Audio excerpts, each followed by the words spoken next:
किसान भाइयों नमस्कार। दोस्तों, गेहूं की फसल में ग्रोथ कम हो रही है, फुटाव कम हो रहा है। इसके लिए हमारे किसान भाई बहुत ज़्यादा परेशान हैं। तरह तरह के टॉनिकों का छिड़काव कर रहे हैं। तो एक तरह से हम खर्च तो बढ़ा ही रहे हैं, लेकिन उस खर्च के हिसाब से हमको उत्पादन नहीं मिल रहा है। देखिए दोस्तों, ग्रोथ और फुटाव ये किस पे डिपेंड करता है? पहली चीज़ पोषक तत्वों पे। मतलब यदि पौधे को सही पोषक तत्व मिल रहे हैं तो वहाँ पे आपकी फसल का जमाव भी सही होगा, ग्रोथ भी अच्छी होगी, फुटाव भी अच्छा होगा, बालियाँ भी अच्छी लगेगी और सीधी सट बात यह है कि आपको अच्छा खासा उत्पादन मिलेगा। अब दूसरी चीज़, मौसम।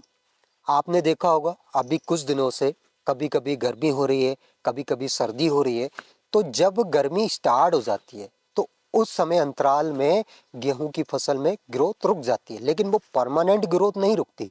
जैसी सर्दी स्टार्ट होती है तो ऑटोमेटिक गेहूं का पौधा ग्रोथ करने लगता है, तो उसमें आपको घबराने की ज़रूरत नहीं है। लेकिन यदि पोषक तत्वों की कमी से ग्रोथ रुकी है तो आपको उसमें कुछ करना ही पड़ेगा। अब क्या करना पड़ेगा उसके बारे में मैं आपको डिटेल में समझाने वाला हूँ। एक ऐसा फार्मूला बताने वाला हूँ जो सबसे सस्ता और उसके रिजल्ट भी आपको 101% मिलेंगे, ये मेरी गारंटी है। लेकिन दोस्तों, एक चीज़ आपको समझना पड़ेगा। अभी कुछ दिनों से मैं देख रहा हूँ कि कहीं कहीं पे गेहूं में पीला रोग आ रहा है और कहीं कहीं पे पौधे सूख रहे हैं। इनका क्या कारण है? इसके भी दो कारण है। हो सकता है आपने समय से पहले ही बुवाई कर दी। कुछ किसान भाई क्या करते हैं, जैसे खरीफ में कोई भी फसल लगाई है उसकी कटाई के बाद तुरंत बुवाई कर देते हैं। तो हमारी ज़मीन में यदि धूप नहीं लगती है तो वहाँ पे भी तरह तरह के नए नए रोग उत्पन्न हो जाते हैं, जैसे yellow rust, black rust, brown rust. ये तो है ही, इसके अलावा भी बहुत सारे रोग देखने को मिलते हैं। तो आप जल्दबाजी ना करें, समय पे ही बुवाई करें। यदि आपको रोगों से बचना है, फसल का सही जवाब चाहिए, तो आप समय पे ही बुवाई करें। अब दूसरा कारण ये भी हो सकता है, काफ़ी बार क्या होता है, जैसे गेहूं की फसल में पहला पानी दिया जाता है सीआरआई स्टेज में, जिसको क्राउन रूट इनिटेशन स्टेज कहा जाता है। उस स्टेज से पहले यदि आप पानी दे रहे हो, आपने हो सकता है 10-15 दिन में ही पानी दे दिया पहला पानी। इसके बाद दूसरा पानी आप 5 दिन के अंतराल में दे रहे हो, तीसरा पानी आप 5 दिन के अंतराल में दे रहे हो। तो जल्दी जल्दी यदि आप पानी अपनी गेहूं की फसल में देते हो तो उसमें भी पीलापन गेहूं की फसल में देखने को मिलता है। ये दो कारण है ना। अब येलो रस्ट से बचने के लिए आपको सिंपली क्या करना है, एक सिस्टमेटिक इंसेक्टिसाइड लेना है। आप कोई सा भी ले सकते हो। और एक आपको फंगीसाइड लेना है। फंगीसाइड में टेबुकोनाजोल प्लस एजोक्सी, ये दोनों कॉम्बिनेशन में आपको कोई सी भी कंपनी का जो भी मिल जाए उसका आपको छिड़काव कर देना है।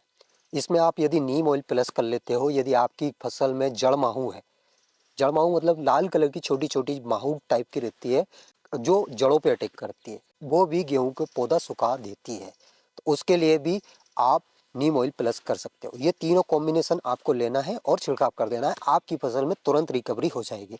और जहाँ पे पानी आप ज़्यादा लगा रहे हो तो उन किसान भाइयों से अनुरोध करता हूँ, थोड़े समय अंतराल में सिंचाई करें। इससे यदि आपकी फसल पीली पड़ रही है तो उसमें घबराने की कोई ज़रूरत नहीं है। यदि आप समय अंतराल में सिंचाई करोगे तो वो ऑटोमेटिक वो पौधा सही हो जाएगा, मतलब हरा हरा हो जाएगा। अब इसके अलावा भाई फुटाव कैसे बढ़ाएं, ग्रोथ कैसे बढ़ाएं? देखिए, फुटाव और ग्रोथ इसके बारे में मैं आपको डिटेल में समझा देता हूँ।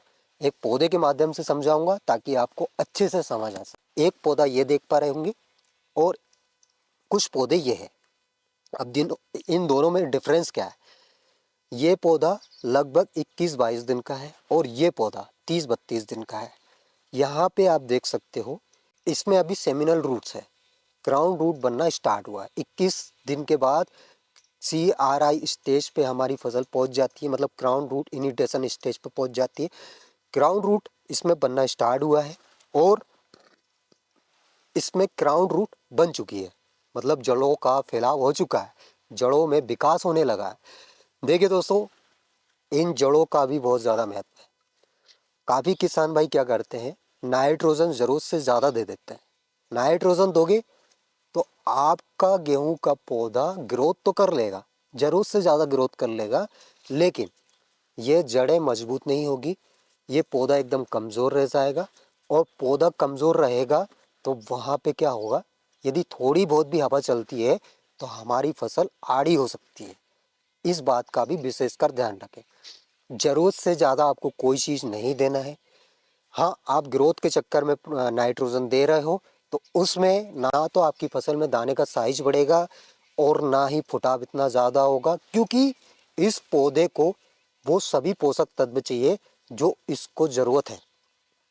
नाइट्रोजन चाहिए, फास्फोरस चाहिए, पोटास चाहिए, जिंक चाहिए।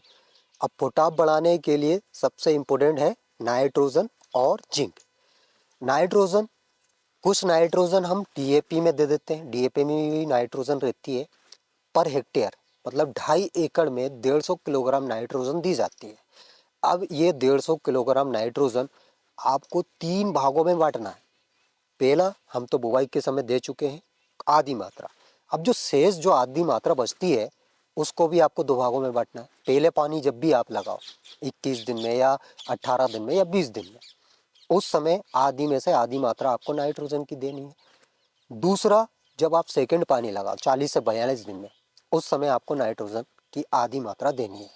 नाइट्रोजन का क्या काम रहता है? पहला तो फुटाव बढ़ाती है, ग्रोथ बढ़ाती है। इसके अलावा जो दानों में प्रोटीन का निर्माण होता है, गेहूं में जो प्रोटीन होती है उसको ग्लूटीन के नाम से जाना जाता है, उस प्रोटीन के निर्माण में भी नाइट्रोजन का बहुत बड़ा योगदान है। मतलब कुल मिला के नाइट्रोजन ही उस प्रोटीन का निर्माता है ना। ये नाइट्रोजन के काम है। अब फास्फोरस, फास्फोरस भैया यहाँ पे जड़ों के विकास में ज़रूरी है, इसके अलावा पौधे को मजबूती देने में ज़रूरी है। इसके अलावा ये जो आप पत्तियाँ देख रहे हो, इनका बहुत बड़ा रोल है भैया। इनको नॉर्मल पत्ती मत समझना, पूरा कार्यक्रम गेहूं के पौधे में यहीं से चल रहा है। प्रकाश संश्लेषण की क्रिया यहीं से होती है, और जितनी अच्छी प्रकाश संश्लेषण क्रिया होगी उतना ही अच्छा पौधा विकास करेगा, उतनी ही अच्छी बालियाँ लगेगी, उतना ही अच्छा फुटाव होगा। जब तक भोजन पौधा नहीं बनाएगा तब तक कुछ भी नहीं होगा। इसलिए ये पत्तियां पीली नहीं होना चाहिए, इस बात का विशेषकर ध्यान रखना है जब तक हमारी फसल पक नहीं जाती। पत्तियां एकदम हरी भरी रहना चाहिए, तभी आपकी फसल एकदम सुरक्षित है। अगर इन पत्तियों में बाई चांस कुछ भी होता है तो उस पर आपको तुरंत निगरानी करनी है। जो भी रोग आता है तुरंत आपको छिड़काव करना है ना। खैर, ये सारी चीज़ें तो मैं आपको बाद में बता ही दूंगा। अभी हम बात करते हैं मुद्दे की, जो मैंने आपको बताया कि भैया पहले पानी पे आपको ऐसा क्या देना है जिससे फुटाव भी अच्छा हो, ग्रोथ भी अच्छा हो।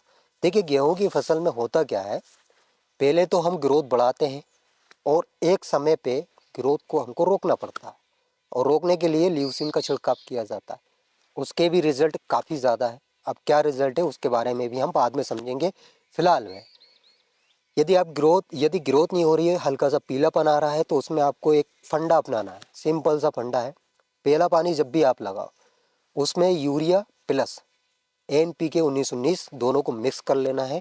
NPK 19-19 1 किलोग्राम 1 एकड़ के हिसाब से आपको मिक्स करना है, और यूरिया के साथ मिक्स करके आपको फसल में छिड़काव कर देना है। ये तो होगा पहला नुस्खा। अब दूसरा फंडा ये है, आपको जिंक सल्फेट लेना है 500 ग्राम। इसके अलावा 1 किलोग्राम आपको यूरिया लेना है। 500 ग्राम आपको बुझा हुआ चूना लेना है। बुझा हुआ चूना जिससे हम घरों में एंटिंग पेंटिंग करते हैं, वही चूना आपको लेना है। रात में आपको गला के रख देना है और सुबह उसका पानी निकाल के छान के बढ़िया घोल बना लेना है। 500 ग्राम से ज़्यादा नहीं लेना है। अब ये बुझा हुआ चूना मैं क्यों बता रहा हूँ, क्योंकि ये कैल्शियम का बहुत बढ़िया स्रोत है, और गेहूँ की फसल में कैल्शियम की सबसे ज़्यादा ज़रूरत लगती है। अगर आप मार्केट से कैल्शियम लेने जाओगे तो वो 1000, 1200, 2000 तक का पड़ेगा। ये एकदम सिंपल सा फंडा है भैया। 1-2 किलो यदि आप लाते हो तो मुश्किल से 5, 10, 20 रुपए का मिलेगा आपको। और गुड़ 250 ग्राम आपको लेना। ये पर एकड़ के हिसाब से मैं डोज बता रहा हूँ, इसमें कंफ्यूज बिल्कुल मत होना, है ना। पर एकड़ के हिसाब से डोज बताया है। और इसमें एक और चीज़ आपको प्लस करना है, 10 लीटर गौमूत्र।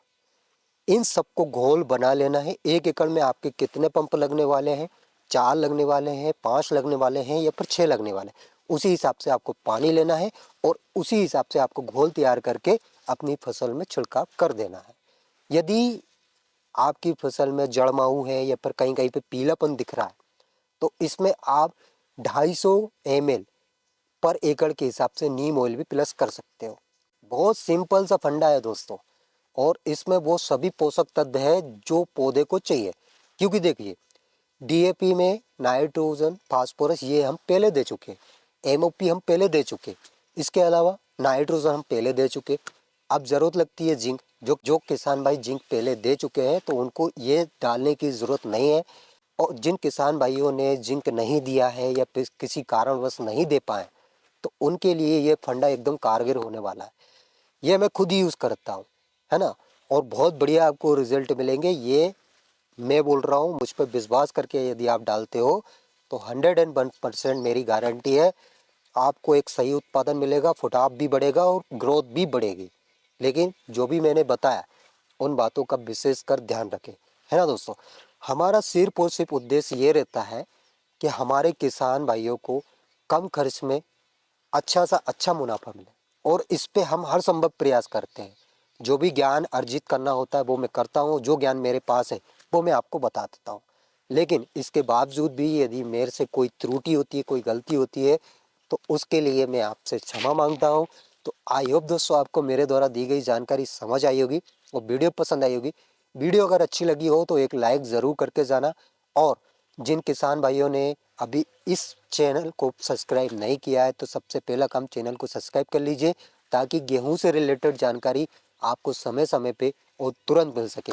तो आज के लिए इतना ही काफ़ी है, मिलते हैं नेक्स्ट वीडियो में नेक्स्ट टॉपिक के साथ। तब तक के लिए tata bye bye, take care, अपना ख्याल रखिएगा। जय राम जी।